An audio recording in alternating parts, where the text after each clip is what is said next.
Hello guys, welcome back to our channel. This is Ryuen. And sa gabing ito guys, ang ating content ay PHA. So ano nga ba yung content natin ngayon guys? Ang content natin ngayon ay about sa mga new players at sa mga bagong player na sasali sa PHA. So bago yun guys, recommend ko sa inyo na sumali muna sa Crosswave or sa Cross. I-search nyo lang guys yung na wave.crosstoken.io kasi may pa-premium guys si Wave, si Crosswave sa mga PHA players na bali ang total prize pool nun is 25k guys. So niyayaya ko kayo guys na sumali guys para maging competitive tayo dito sa ating content na PHA. So dito muna tayo guys sa ating town. Sa mga bagong players guys, based on my experience guys, dito lang iikot yung mga needs natin. Mula dito kay Morrison guys, dito natin makukuha yung mga rewards natin kapag AFK tayo. So nakuha ko yung akin guys, which is 5 hours yung nakuha ko na reward dito. So sa 1 hour guys, makakuha kayo ng Ventera AFK box tapos yung Ruby. So next naman yung event NPC. Ito yung bagong event guys ni PHA, which is itong Yuna Raid tapos Spooky Village. So ito yung mga makakatapat nyo guys every stage. So every stage ito lang dalawa, si Radish Soldier, susunod dito si Split Panda, Jinsen T, tapos next is si ito guys, Egg Ghost, tapos si Horsehead Yangshi. Hanggang sa stage 5 lang ata ito guys. Oops, hindi pa. 6, 7, 8, 9, 10. Hanggang 10 guys yung stage. Actually kasi ako, nasa stage 3 lang ako guys. Dito pa lang. So, nandito nga yung raid. After nyo kasi magano guys dito sa Spooky Village, may matatanggap kayo na ganito guys. Yung parang tawag dito. Ito guys, yung 200 guys. Yung Exorcism Talisman. Makakuha nyo yan dito guys. So bago yun guys, dapat may ticket kayo guys. Sunod is yung bingo, which is yung marireceive nyo ditong reward na ito guys. Yung Horseshoe Hammer. Pagdating guys sa bingo, kailangan tatlong line is line nyo guys. For example, etong 4 na to, isa na lang ang kulang ko. Isa-isa. Tapos dito sa gitna, may kulang pa ako isa. Which is yung pink, yellow, tapos yung blue. Para maging 3 guys.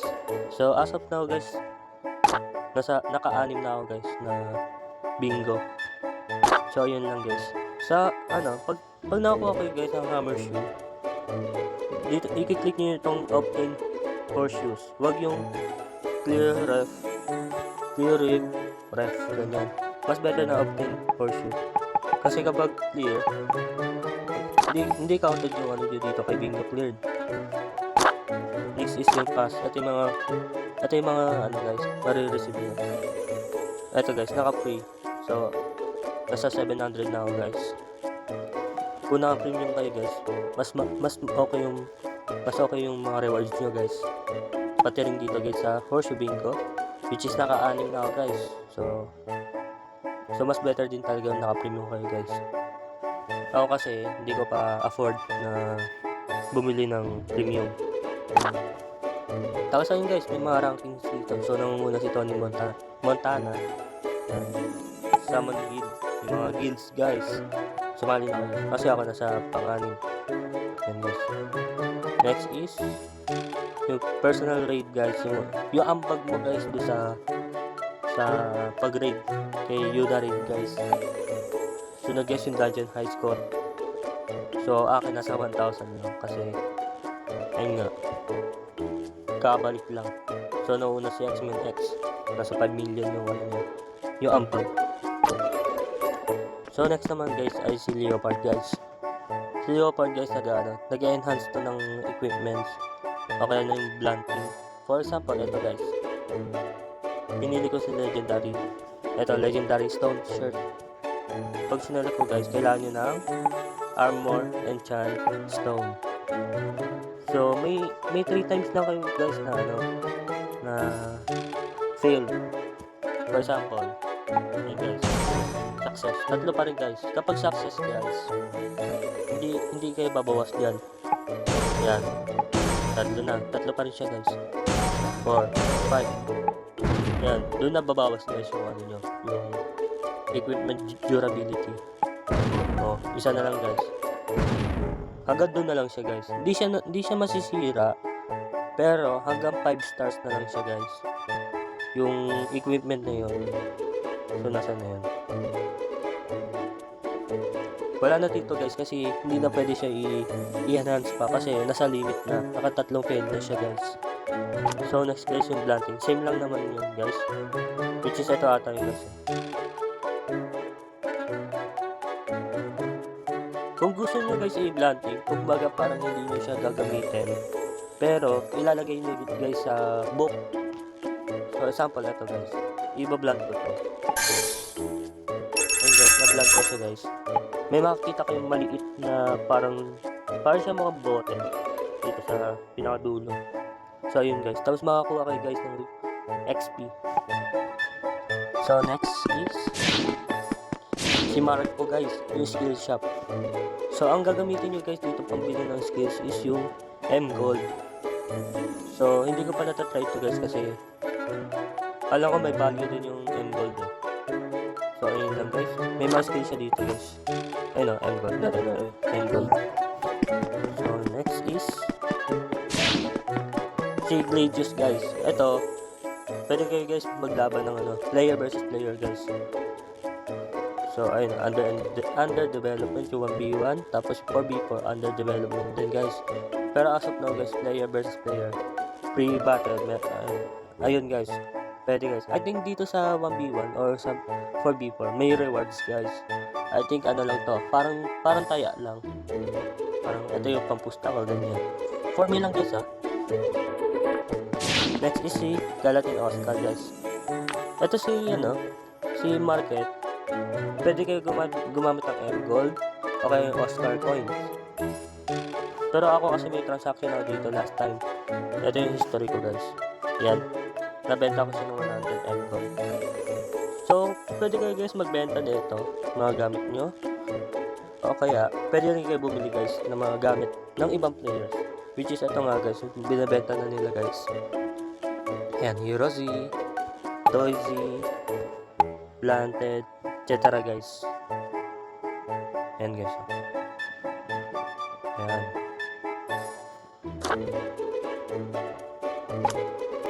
Ayun si Market guys, si Galatin Oscar. Tapos next is si Field Boss Info guys, si Lenny, tapos si Brownie. So dito nyo guys malalaman yung mga kung kailan re-respawn yung mga boss doon sa stages ng raid. Dito nyo guys makikita guys. Dito sa field guys. Dito sa number 5. Mga ganyan. 5. Diyan nyo guys makikita yung mga boss. Natural guys sa 1 to 4. Kasi kada nasugod ako dyan, lagi nasa 5 guys. Lagi nasa 5. For example, ito si Beta Lance guys. Malapit na mag-spawn. 5 minutes na lang. Tingnan natin kung apat tayo guys. So ayun sila guys, nagbibigay ng info sa mga field boss. Ayun, mag-i-spawn si Blumens sa 1 oras pa. Beta Lance 4 minutes, 5 minutes. Si Cryo 1 hour and 10 minutes. Marami pa guys na mga boss dito na pwede natin sugurin sa time na yun guys. Take note lang guys, pag susugod kayo ng field boss, make sure lang na kung ano yung naabot yung field, ayun lang yung pwede nyo sugurin guys. Kasi ako, natapos ko na ito lahat ng normal, from Cryptospora hanggang sa Ventera. Actually yung Ventera 5 ko hindi pa tapos guys kasi need ko mag-level pa. Kasi kaya naka-lock pa yung hard ko guys. Hindi ko pa na-lock yung Mariander. So yan. Next is si Guild guys. Punta tayo sa Guild. Si Guild naman guys, make sure na alam ko may requirement si PHA pagdating sa pagsali sa guild. I think kailangan mo ng level, I think 30 to 40 ranks. I mean 30 to 40 level. Ayun guys. So as of now kasi nasa level 58 ako. Not sure ako guys kasi medyo matagal na ako naglaro na itong PHA. And so nandito si Barrington, the guild manager. So dito sa guild info, mag-check in kayo every day. Tapos mag-donate kayo 3 beses guys. So ako kasi dinonate ko dyan guys yung 1,500 diamonds. And kung wala pa kayo guys na guild, pwede kayo guys sumali dito. Nandito si Happy Village, Checkpoint, Golden Army, etc. guys. Pwede rin kayo guys gumawa ng sarili niyong guild. Pero hindi ko alam dun guys kung libre o may bayad. So nandito naman guys si Fenrix, the guild shop. So ang magagamit dito guys na pera is yung toy cons. Makakuha nyo guys yung toy cons dito kay guild manager. Yung dito sa donate nyo guys. Sa donate nyo. So nandito yung libro, yung box, XP, tapos yung enhance. Next dito kay Dr. Don, yung Colossus Hazard. Pero as of now guys, wala ako dyan. Ayun guys oh. Nakalak pa sa akin guys kasi kailangan ko ata, nasa hard na ako. Mariandel 1, which is yung, ayun nga guys, yung na-stuck ako sa Ventera 5. Na hindi ko matalo guys. Ang ganda nung Tozy. So next naman tayo guys.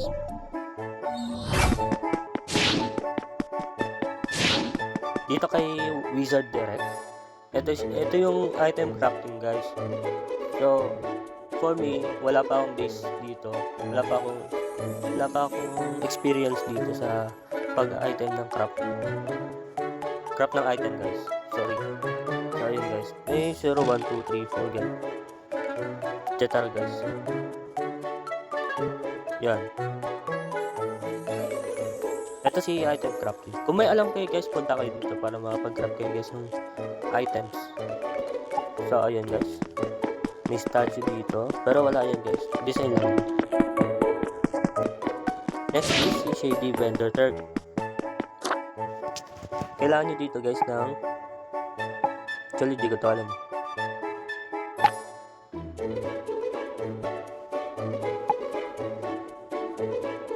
Di ko alam guys yung tawag dito sa coins na to. Pero ay tayo makakuha kayo ng 3 star na gamit. Ayun guys, may mga picture dito. Sa gilid ng parang packet. Yan, mga nilalaman. Next is si Noah. Si Noah, ito siya yung yung mga toys na i-level reset natin.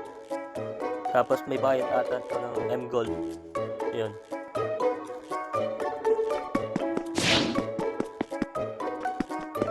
Next is si Turkey or Toysy Crafting.